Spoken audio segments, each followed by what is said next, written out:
नमस्कार। तो देखते हैं कि ब्लेंडर के अंदर सबसे पहला मेन्यू वो क्या है और उसकी क्या अहमियत है, और ये मैंने कंट्रोल ये सब क्यों लिख के रखे हैं। पहले तो ये बता देता हूँ, जैसे ये 7 है, अगर नम पैड के ऊपर, नंबर पैड के ऊपर मैं 7 दबाऊंगा तो टॉप व्यू में जाएंगे हम। कंट्रोल दबा के 7 दबाऊंगा तो बॉटम व्यू। 1 दबाऊंगा तो साइड व्यू वाई एक्सिस में देख रहे हैं हम, यहाँ पे आप देख सकते हो। एक एक्चुअली तुम ना ये वाई एक्सिस से जब देखते हो ये याद रख लेना, वाई जेड एक्स। तो नंबर पैड के ऊपर ये 7 हो गया, ये 1 हो गया, और ये जो है 3 हो गया। तो 3 अगर दबाएंगे तो फ्रंट से देखेंगे अपन, एक्स एक्सिस के फ्रंट से। 1 देखेंगे तो साइड से देखेंगे, और 7 ऊपर से। वही कंट्रोल 7 करेंगे उल्टी दिशा नीचे से। 1 दबाया तो आगे से, कंट्रोल 1 दबाया तो पीछे से। 3 दबाया तो साइड से, कंट्रोल 3 दबाया तो दूसरी साइड से। है कि नहीं मज़ेदार चीज़ है? पसंद आया तो लाइक करो, और आगे बहुत कुछ बताऊंगा तब सब्सक्राइब करो। तो मैं यहाँ पर क्या करता हूँ, इसको थोड़ा सा हल्के से साइड में ले लेते हैं। यहाँ पे व्यू में जाते हैं, हमें पहला ऑप्शन मिलता है टूल बार, शॉर्टकट है तुम्हारा टी। दूसरा है साइड व्यू बार जिसका शॉर्टकट है एन। टूल सेटिंग्स है, जैसे यहाँ पे गायब हो गया वो, टूल्स से जुड़े हुए सेटिंग्स मिलते हैं हमें, तो वो एडजस्ट लास्ट ऑपरेशन। ये क्या है, अगर मैं इसको मूव कर रहा हूँ, पहले तो एन दबाता हूँ ताकि इसको हटा दे हम। मैं अभी जी दबा रहा हूँ, जी दबाते हैं, और अगर मैंने मूव कर दिया तो यहाँ पे हमें एक मेन्यू मिलता है। ये मेन्यू ये कहलाता है। अगर मैं ये निकाल दूंगा टिक तो वो चला जाएगा, और वो टिक लाएंगे तो वापस आएगा। तो वो है adjust last operation. Frame selected numpad dot या फुल स्टॉप, यानी जो भी सेलेक्टेड रहेगा उस पर नमपैड डॉट दबाएंगे तो ब्लेंडर उस पर फोकस करेगा। फिर आएगी बारी फ्रेम ऑल की, जैसे मैंने काफ़ी अंदर फोकस करके रखा है। और व्यू में जाएंगे, फ्रेम ऑल जिसका शॉर्टकट है होम, क्लिक करेंगे तो जो कुछ भी है तुम्हारे पूरे के पूरे सीन के अंदर वो सब कुछ फोकस करेगा। तो मैं इस पर फुल स्टॉप दबाता हूँ, होम दबाता हूँ, ताकि इतना क्या फोकस कर दिया इसने, यहाँ पर कुछ है। अगर मैं फुल स्टॉप दबाऊंगा यहाँ पे 1 है तो इसको डिलीट कर देते हैं। अब अगर होम दबाऊंगा तो जितना हमारा सीन है उतना ही दिखाएगा, पूरा का पूरा सीन दिखाएगा इन द शॉर्ट। मतलब पर्सपेक्टिव और ऑर्थोग्राफिक टॉगल बटन है नम पैड 5, यानी नंबर पैड के ऊपर। अब जिस तरह से ये दिख रहा है, मैं अगर 5 दबाऊंगा तो बड़ा अजीब सा दिखेगा। एक्चुअली अजीब सा नहीं है, हम जब स्कूल में क्लास बोर हो जाता था तो पीछे डब्बे उतार देते ना बॉक्स पे, अपने किताब के पिछले पेज पे, तो बस अपन क्या करते थे, पैरेलल लाइंस लेते थे और बॉक्स बनाते थे। एक्चुअल में पैरेलल थोड़ी ना होता था, वो थोड़ा पर्सपेक्टिव में होता था, हमें उतनी जानकारी थी नहीं। तो नमपैड 5 जो है वो ऑर्थोग्राफिक या पर्सपेक्टिव, ऑर्थोग्राफिक जिनको नहीं पता, ये मोस्टली आर्किटेक्चर से जुड़े जो काम होते हैं जिनमें पर्सपेक्टिव कभी कभी ज़रूरी नहीं होती, कभी कभी एग्जैक्टली पता होना चाहिए कि बाबा लेंथ कितना है, उसकी लंबाई कितनी है, तब ऑर्थोग्राफिक व्यू एग्जैक्ट भाई ये और ये सेम है, ये आइडिया देने के लिए इंजीनियर्स को, आर्किटेक्ट्स को, डिज़ाइनर्स को, मिस्त्री को, उसके लिए ऑर्थोग्राफिक व्यू हमारा काम में आता है। लोकल व्यू अगर मैं इस पे जाऊंगा, ये बहुत काम में आता है, खासकर जो मैक्स के बैकग्राउंड से आते हैं उन्हें पता होता है आइसोलेट नाम की एक चीज़ होती है। अगर मैंने 7 सेलेक्ट किया और यहाँ पे गया और हमारा लोकल व्यू और toggle local view numpad slash है, तो मैं अगर ये क्लिक करता हूँ तो सिर्फ उसी को फोकस में रखेगा। मैं वापस से स्लैश दबाऊंगा तो चला सब कुछ दिखाएगा। अगर मैं बॉक्स को सेलेक्ट करूंगा और स्लैश दबाऊंगा तो वो दिखेगा। अगर कंट्रोल 3 पे क्लिक करता हूँ और स्लैश दबाऊंगा तो वो फोकस करेगा। तो बहुत काम में आता है, खासकर बहुत ज़्यादा आपका सीन रहेगा तो किसी एक चीज़ पर फोकस करने के लिए स्लैश बहुत काम में आता है। आपके कीबोर्ड पर क्वेश्चन मार्क भी होता है, उसका भी काम यही है। और एक खास बात, जैसे मैंने ये और ये और ये सेलेक्ट कर लिया और स्लैश दबाया तो सिर्फ वो तीनों है फ्रेम के अंदर। तो अभी मुझे इसमें का एक नहीं चाहिए, तो मैंने इसको सेलेक्ट किया और व्यू में गए, लोकल व्यू और रिमूव फ्रॉम लोकल व्यू जिसका शॉर्टकट है M। अगर मैं इसे क्लिक करता हूँ, वो पूछेगा क्या तुम सचमुच करना चाहते हो, तो क्लिक कर देंगे तो उसको इस लोकल व्यू से हटा देगा। लोकल व्यू मतलब आइसोलेट करने से हटा देगा। अगर मैं इसे सेलेक्ट करूँगा, शॉर्टकट अभी इस्तेमाल करूँगा M, तो वो पूछेगा, ऑफ कोर्स M दबाएंगे, वापस से एंटर दबाएंगे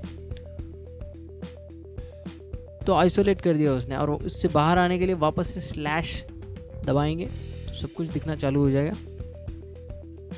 अगला है हमारा set active object as camera, control numpad 0। वही अगर कंट्रोल 0 दबाएंगे, अगर मैं इस ऑब्जेक्ट को सेलेक्ट करूंगा, कंट्रोल 0 दबाऊंगा तो वो जहां से देख रहा है वहां से कैमरा सेट होगा। एक्चुअली इसके अंदर कैमरा जा चुका है। अगर मैं इसके अंदर जाऊंगा तो जैसे फॉर एग्जांपल मैं 3 को सेलेक्ट करता हूँ, 3 को सेलेक्ट करता हूँ और यहाँ पे व्यू में आता हूँ, cameras set active object as camera. तो उसने क्या किया, 3 से जो दिखेगा वो कैमरा बना दिया उसने। शायद मैं समझाने में कहीं कमी ना हो जाए मुझसे। जैसे मैं इसको सेलेक्ट करता हूँ, शिफ्ट D, X में मूव करते हैं, G दबा के X में मूव कर दिया, S दबा के स्केल कर दिया। और इसको अगर मैं व्यू में जाता हूँ, कैमरा सेट एक्टिव ऑब्जेक्ट, ये हमारा एक्टिव ऑब्जेक्ट है, उसके अतरफ येलो बॉर्डर भी है। तो अब मैं अगर set active object as camera दबाऊंगा तो उस ऑब्जेक्ट को उसने कैमरा मान लिया है। I hope I made myself clear. तो ये होने के बाद अगली बारी हमारी रहेगी एक्टिव कैमरा। 0 दबाएंगे तो वो एक्टिव कैमरा अभी हो चुका है। तो मैं क्या करूँगा, कुछ यहाँ पर ला लूँगा और कंट्रोल ऑल्ट 0 दबाएंगे। इस डब्बे को डिलीट ही कर देंगे, बड़ा अजीब सा परेशान कर रहा है। तो कंट्रोल ऑल्ट 0 दबाएंगे तो हमारा कैमरा कुछ यहाँ से सेट हो जाएगा।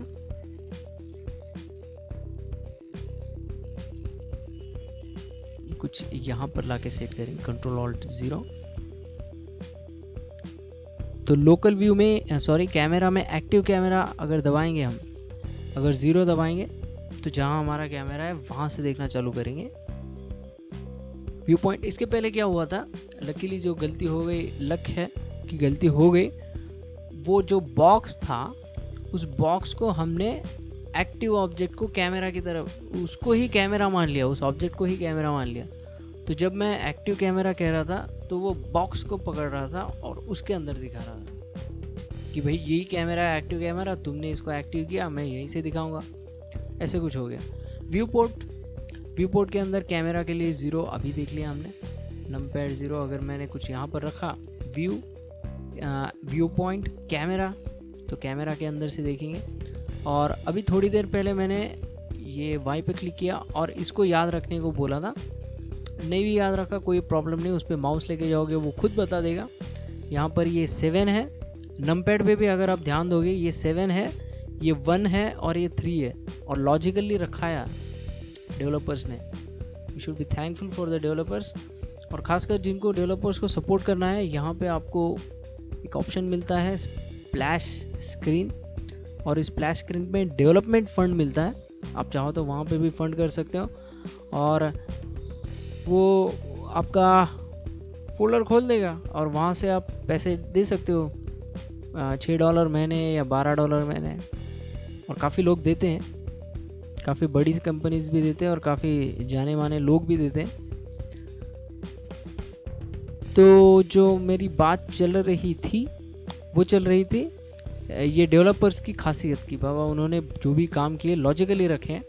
तो व्यू पॉइंट में 7 control 7, numpad 1 control numpad 1, numpad 3 control numpad 3, यानी अगर मैं 7 दबाऊंगा तो टॉप, कंट्रोल 7 दबाऊंगा तो बॉटम। ठीक है, इसको फोकस में कर लेता हूँ मैं, फुल स्टॉप दबाता हूँ, नमपैड डॉट, तो 7 दबाया तो ऊपर से, कंट्रोल 7 दबाया तो नीचे से, 1 दबाया तो राइट साइड से, कंट्रोल 1 दबाया तो लेफ्ट साइड से, 3 दबाया तो फ्रंट, कंट्रोल 3 दबाया तो बैक। और एक बहुत अच्छी चीज़ है कि भले ही 7 टॉप व्यू है, कंट्रोल 7 के बजाय अगर आप 9 दबाओगे ना तो आप bottom top, top bottom, same वैसे ही 1 दबाया तो left right, left right, left right, 3 दबाया तो लेफ्ट राइट, एक्चुअली 3 होता है लेफ्ट राइट, लेफ्ट राइट, 1 तो होता है फ्रंट बैक, फ्रंट बैक। तो ये कुछ कहानी थी 9 की, नमपैड के ऊपर 9 होता है।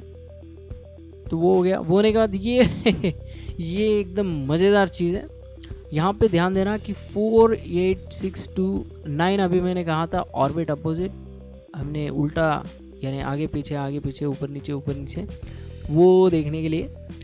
तो ये जो है यहाँ पे बस याद रखना शिफ्ट है और यहाँ पे कंट्रोल है 2 4 6 8, 2 4 6 8, और प्लस और माइनस भी देख लेना। तो ये सब के सब हम कवर करेंगे। अभी ऑर्बिट है, अगर मैं 4 दबाऊंगा तो हम घूम रहे हैं, 6 दबाऊंगा तो हम दूसरी दिशा में घूम रहे हैं, 8 दबाऊंगा तो हम उसके अतराफ घूम रहे हैं ऊपर से, और 2 दबाऊंगा तो उसके अतराफ घूम रहे हैं नीचे से। तो ये एक बहुत शानदार तरीका है उसको देखने का। और 9 अगर दबाऊंगा मैं तो विपरीत दिशा, उसकी उल्टी दिशा, यानी हम यहाँ से देख रहे हैं, वहाँ से देखेंगे हम। शायद मैं क्लियर कर रहा हूँ खुद को। अगर आप 7 पे देखोगे तो आपका सही अंदाज़ा आ जाएगा कि हम विपरीत दिशा से देख रहे हैं। दूसरा ऑप्शन है हमारा, अगला ऑप्शन है नेविगेशन के अंदर roll left, roll right, shift 4 और 6। ये भी बहुत मज़ेदार है, शिफ्ट 4, शिफ्ट 6। ये कब काम में आते हैं? सिनेमेटोग्राफी के, इसमें एक डच एंगल नाम की चीज़ होती है सिनेमेटोग्राफी के पूरे सब्जेक्ट के अंदर। तो अगर हल्का सा टेढ़ा कर दो ना शिफ्ट दबा के 4, तो इसको डच एंगल कहते हैं, चाहे वो राइट हो चाहे वो लेफ्ट हो, डच एंगल कहा जाता है। इससे ना थोड़ा ऐसे चक्कर आने वाली फीलिंग लगती है, या फिर कभी कभी एक एक्शन शॉट को आप इससे डिफाइन कर सकते हो। अगर ऐसे घुमाओगे तो अपने आप में वो लग रहा है कि बाबा एक्शन शॉट है कुछ, या फिर टेंशन वाला शॉट है। कंट्रोल 6। ये वीडियो की पहली कड़ी थी। दूसरी कड़ी आपको आई बटन पे क्लिक करके मिल जाएगा, या फिर डिस्क्रिप्शन में मिल जाएगा, या फिर मेरे चैनल पे तो मिल ही जाएगा ऑफ कोर्स। पसंद आया तो लाइक करो यार, और कमेंट करके कुछ मज़ेदार बोल दो, और दोस्तों को शेयर करो और सब्सक्राइब ज़रूर करना।